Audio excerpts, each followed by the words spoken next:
Здравейте, сега ще ви покажа кратко видео как може да заснимате документите и да ги прикачвате към вече направени плащания.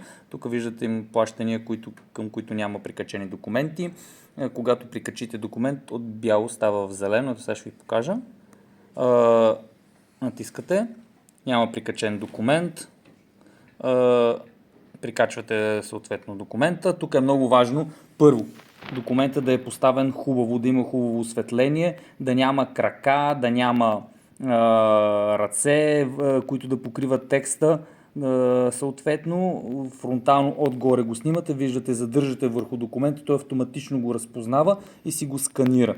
Съответно, и вие може да виждате, че е хубаво направен документа. Всеки един документ, който е размазан и не е добре разпознат, ще ви помоля наново, триете и наново го сканирате. Този хубаво сканиран документ, съответно натискаме потвърждение, той започва да се качва, виждате, че той е прикачен към направеното плащане и с това второто зелено вече правим транзакция, стана зелено, съответно ето го и се прехвърли надолу и очакват останалите документи да бъдат заснети.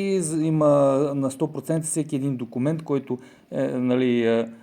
за който е заплащане, трябва да бъде прикачен, защото иначе плащането няма да бъде одобрено.